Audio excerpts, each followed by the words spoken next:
Thank you for joining this presentation today. I'm the first author, Atsuko KOBAYASHI. Second author is Kenshiro Tanaka. We joined this meeting from Japan.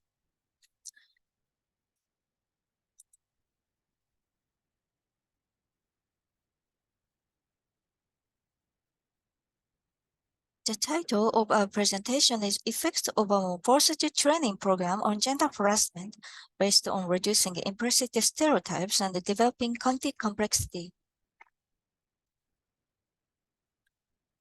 We would like to thank the following people who helped us in this study.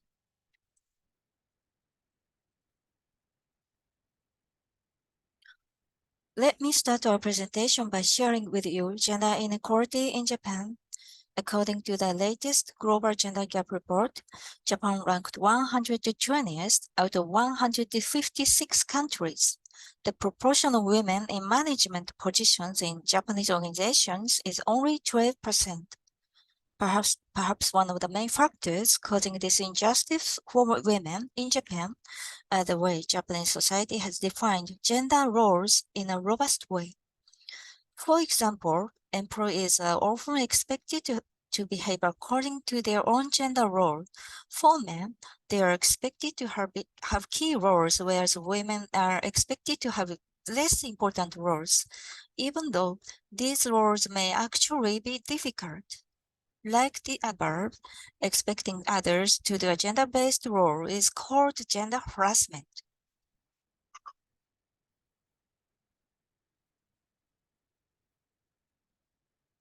Gender harassment is a serious problem for working women, which has adverse effects on the victim's health, well-being, and job performance.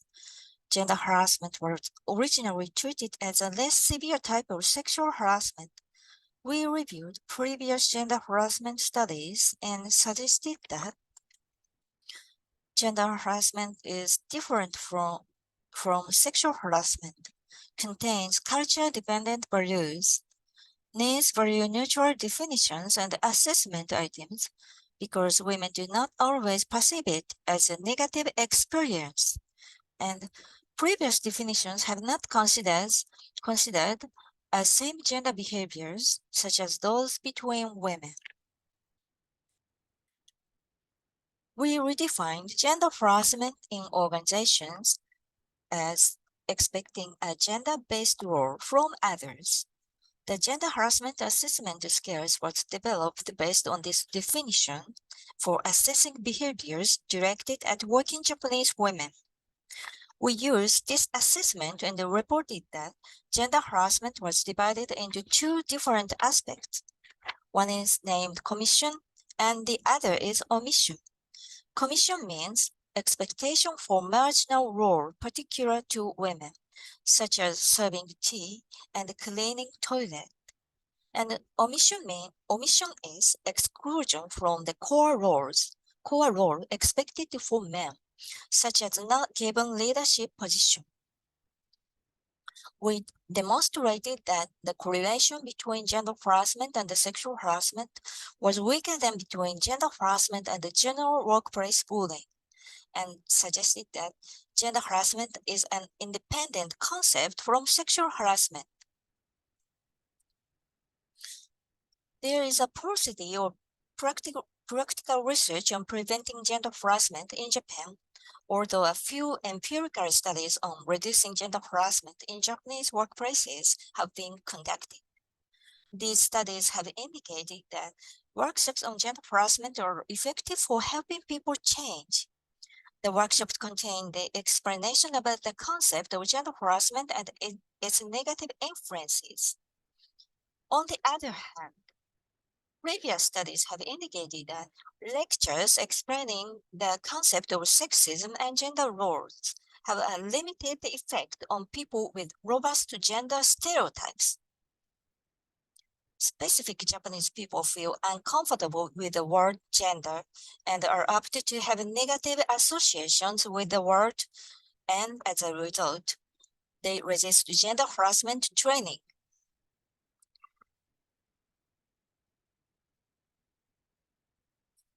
For these reasons, we decided to develop a new training method for preventing gender harassment suitable for different people.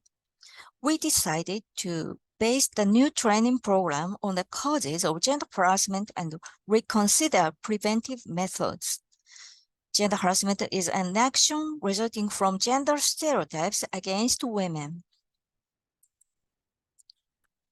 This figure shows the causes of gender harassment. Consciousness, such as gender stereotypes, are placed at the bottom of the triangle. Stereotypes are images or ideas that people have about people belonging to a particular group or category. In recent years, considerable evidence has accumulated on implicit stereotypes' effect on judgment. Implicit stereotypes are social category associations that have become activated without the perceiver's intention or awareness.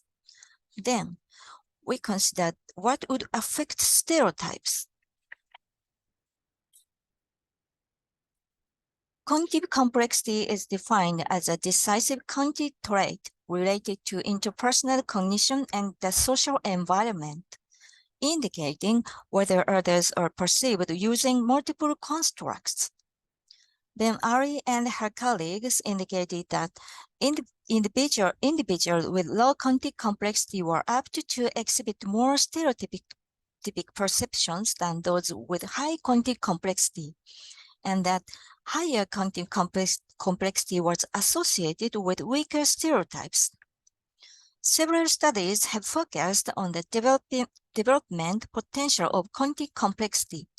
For example, Little and her colleagues show that training as counselors might improve trainees' cognitive complexity.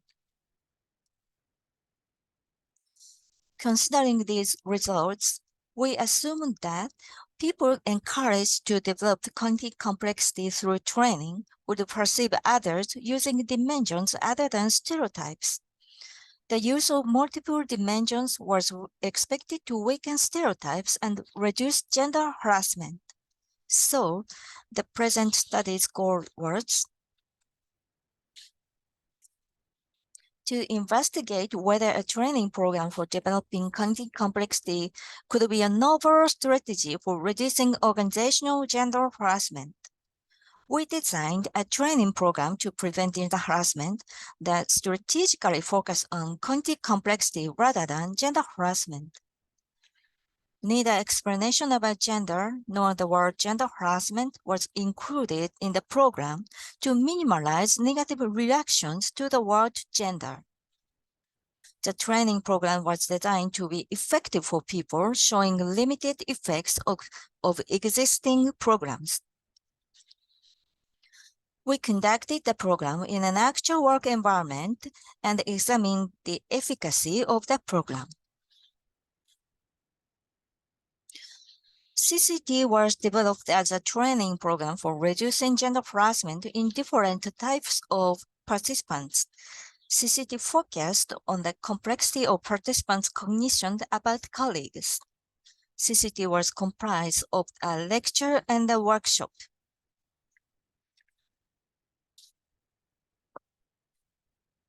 We used gender harassment scale to assess the participants' degree of understanding about gender harassment by asking them to indicate these actions in inappropriateness.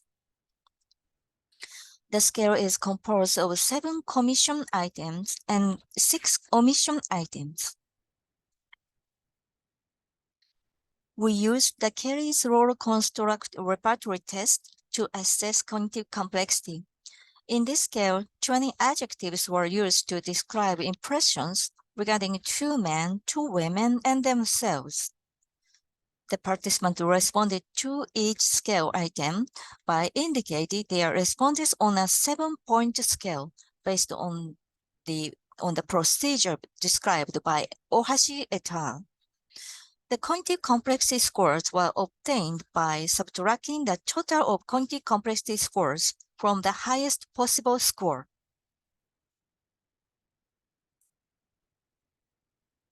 We use a self-report measure of the level of egalitarian attitude regarding men and women's roles by Suzuki. The IAT is a computer-based technique that was originally designed to measure the association between concepts believed to be behind the stereotypes activity. In the present study, a paper pencil IAT, gender by supervisor subordinate, was developed to assess implicit stereotypes toward occupational women. The IAT scores were calculated such that higher scores indicated more associations of men and supervisors or women and subordinates. We administered the short version of the CCT to 9 employees as a pilot study. The participants were asked to respond to an IAT trial. However, they could not respond correctly. We examined the reasons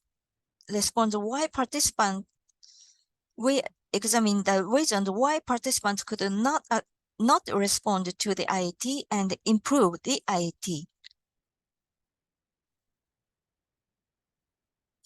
The main study was conducted in which the revised CCT program was administered to 20 employees working in an organizational setting. The pre-CCT, CESRA, CC, IAT, and gender harassment degree were also assessed. Moreover, participants' CC, IAT, and gender harassment were assessed just post-CCT. 18 participants responded and returned the questionnaires on gender harassment at the 2-week follow-up assessment. We analyzed 17 valid samples after removing the data of participants due to many mistakes.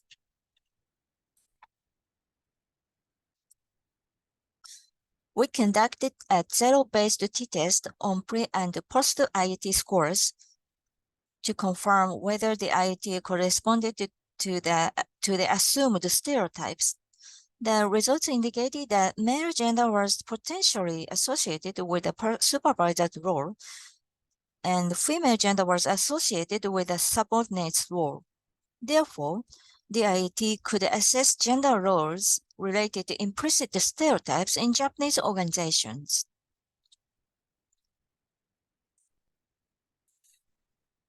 The participants were divided into 2 groups based on their mean CESRA score. This table shows the mean gender harassment, IAT, and CC scores.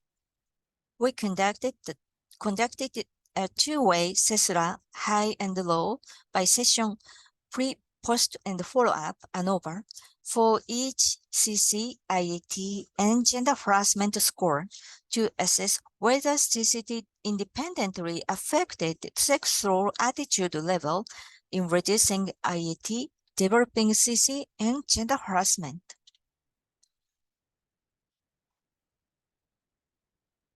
As shown in Figure 1, the main effect of pre- and post-CC was significant with higher post-CC than pre-CC scores. However, the CESRA by session interaction was not significant. On the other hand, neither the main effects nor interactions were significant in the IAT model. Each IAT task was supposed to be assigned for 20 seconds, but it was erroneously assigned for 30 seconds. As a result, some participants got perfect scores in both consistent and inconsistent blocks. Figure 3 and 4 show the mean pre, post, and follow-up gender harassment scores. None of the interactions between the 2 dimensions of gender harassment were significant.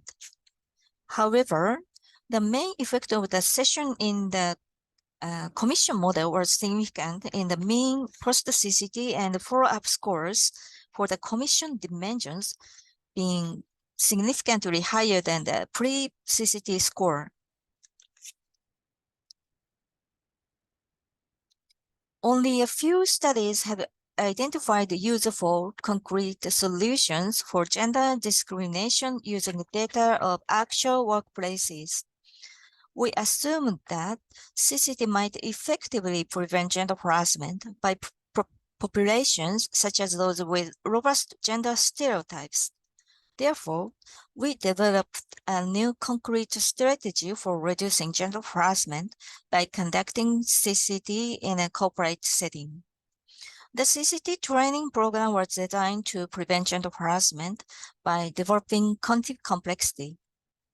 We administered the program in a corporate setting and examined its efficacy by comparing participants before and after the program. The results indicated that CCT was effective in helping people improve their thoughts about commissions of gender harassment, regardless of their sexual attitudes. On the other hand, the program did not significantly influence omissions, possibly because the participants had high omission scores before that training. Moreover, CCT had a significant effect on CC, indicating that the training improved participants' cognitive complexity. However, CCT did not significantly influence implicit stereotype scores because of the IT experiments and procedure in the present study assigned incorrect working time. Nevertheless, the results of this study indicated that CCT program effectively developed the cognitive complexity and improved the thoughts about gender harassment, even though we did not provide any explanations regarding gender harassment in the program. This finding implies that CCT could be effective not only for gender harassment, but also for action resulting from other types of stereotypes.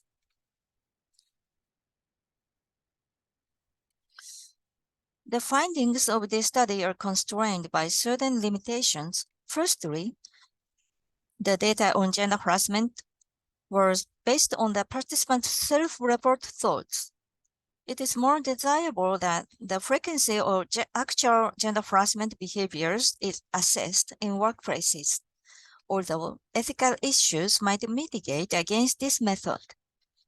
Secondly, it is not necessary to increase the sample size of this study. Sample size in this study was small because it was conducted in an actual corporate work setting.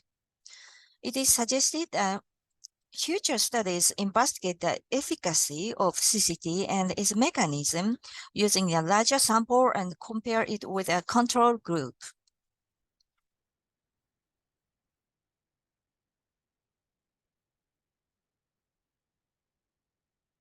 We hope this presentation helped you better understand how much more work we need to do to improve our situation here in Japan regarding to gender inequality.